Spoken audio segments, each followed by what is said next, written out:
By 1917, the Great War had become a bloody stalemate.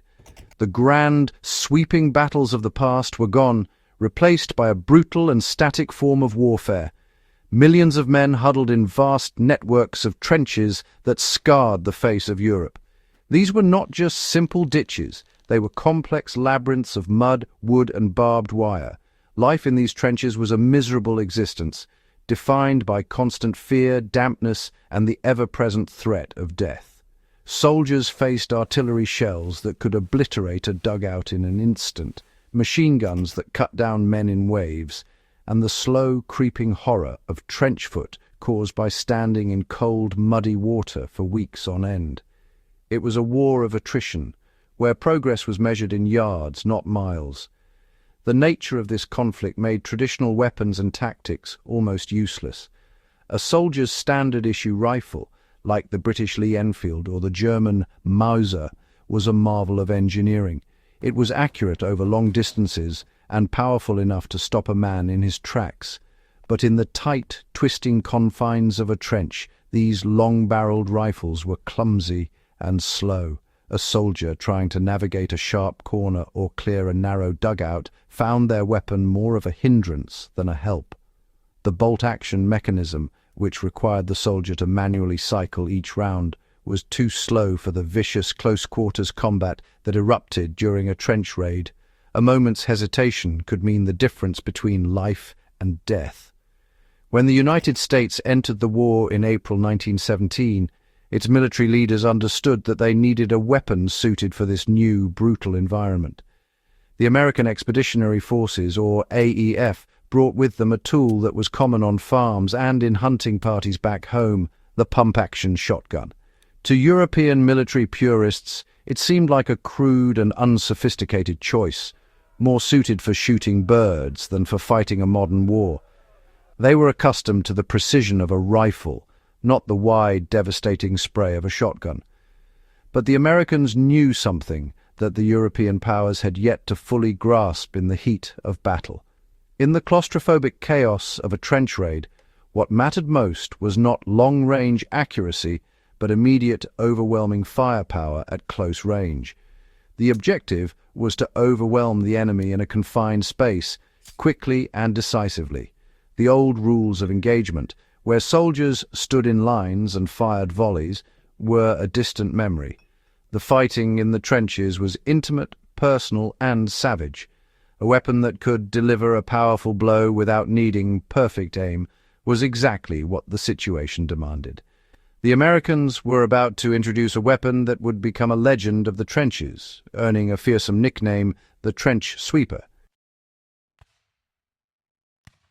The German military command was horrified when they first encountered the American shotgun on the battlefield. They saw it not as a legitimate weapon of war, but as a barbaric tool that inflicted unnecessary suffering. In their view, the shotgun's pellets caused gruesome wounds that were far more difficult to treat than a single bullet wound. As a result, on September 19, 1918, the German government issued a formal diplomatic protest against the American use of shotguns. They argued that the weapon was prohibited by the laws of war, claiming it caused unnecessary suffering and should be banned, just like poison gas or explosive bullets. It was a shocking accusation, especially coming from an army that had pioneered some of the most brutal weapons of the war. This protest revealed a staggering double standard. By 1918, the German army had already introduced and used chemical weapons on a massive scale. They were the first to deploy chlorine gas at the Second Battle of Ypres in 1915, a terrifying weapon that choked its victims and caused agonizing death. They also developed and deployed mustard gas, which caused horrific blisters on the skin, in the eyes, and in the lungs. Furthermore, the German army had pioneered the use of flamethrowers, or flammenwerfer, which sprayed burning fuel onto enemy soldiers, a truly terrifying and cruel weapon. For them to protest the shotgun while actively using such horrific devices struck the Allies as deeply hypocritical. The German protest went beyond just words. They threatened that any American soldier captured with a shotgun or shotgun ammunition would be executed. This was a grave threat, a promise to violate the established rules of war regarding the treatment of prisoners. It was an attempt to intimidate the American forces into abandoning one of their most effective close-quarters weapons. The German High Command believed that by threatening severe reprisals, they could force the Americans to fight on their terms using the more civilized bolt-action rifles that were ill-suited for the very trenches the Germans defended. The threat was meant to send a chill down the spine of every American soldier carrying a trench sweeper. But the American leadership was not so easily swayed. The commander of the American Expeditionary Forces, General John J. Pershing, reviewed the German protest and the legal arguments. The American Judge Advocate General's office quickly determined that the shotgun was, in fact, a legal weapon under international law. It did not use exploding projectiles or poisons. It was simply a firearm that projected lead pellets. General Pershing's response was swift and uncompromising. He rejected the German protest entirely and issued a counter-threat. If the Germans were to execute any American soldier for carrying a shotgun, the American army would respond in kind, executing a captured German soldier for every American they killed. The shotgun that caused such a stir was the Winchester Model 1897. It was a robust and reliable weapon, originally designed by the legendary gunsmith John Browning. Known as the Model 97, it was a pump-action shotgun, meaning the user would slide a handle, or pump, on the underside of the barrel back and forth to eject a spent shell and load a new one. It fired a 12-gauge shell filled with 9 large buckshot pellets, each about the size of a .32 caliber pistol bullet. When fired, these pellets spread out in a pattern, creating a wide cone of destruction. In the open field, this spread was a disadvantage, but in a narrow 6-foot-wide trench, it was devastatingly effective. What made the Model 1897 truly terrifying was a unique feature. It lacked a trigger disconnector. This small piece of metal, present in most modern pump-action shotguns, prevents the weapon from firing until the trigger is released and pulled again. Without it, the Model 97 could be slam-fired. A soldier could simply hold down the trigger and then work the pump action as fast as possible. Each time the action closed and chambered a new round, the hammer would immediately fall, firing the weapon. This transformed the shotgun from a single-shot weapon into a rapid-fire engine of destruction, capable of emptying its 6-round magazine in just a few seconds. This slam-fire capability was a game-changer in trench warfare. Imagine an American soldier, a doughboy, leaping into a German trench. The enemy is all around, in tight corners and dark dugouts. With a standard rifle, the soldier would have to aim and fire at each target individually, a slow and dangerous process.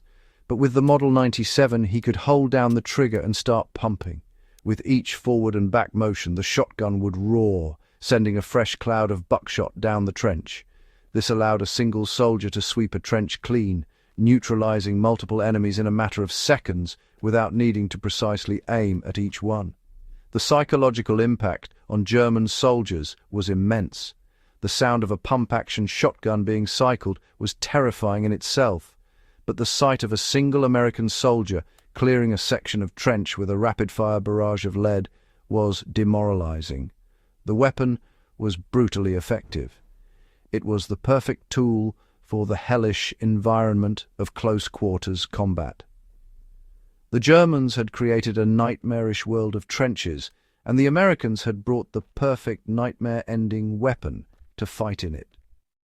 The Model 1897 wasn't elegant, but in the mud and blood of the Western Front, effectiveness was the only quality that mattered. The controversy over the shotgun perfectly illustrates a fundamental lesson of warfare. The environment dictates the tools of victory. For centuries, European armies had perfected the rifle for open-field battles, prioritizing range and accuracy. Tradition and doctrine were built around this model of combat. When World War I devolved into trench warfare, these same armies were slow to adapt. They clung to their long bolt-action rifles and bayonets, even when these tools proved clumsy and inefficient in the tight, chaotic scrambles for control of a trench line.